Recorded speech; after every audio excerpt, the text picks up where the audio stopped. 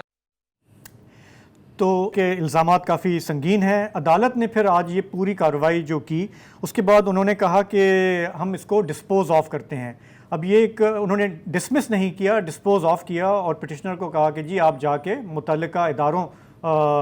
کو پہلے ایگزاسٹ کریں, پھر آپ ہمارے پاس آئیں. میں نے عمران وسیم سے پوچھا کہ اس کا کیا مطلب ہے.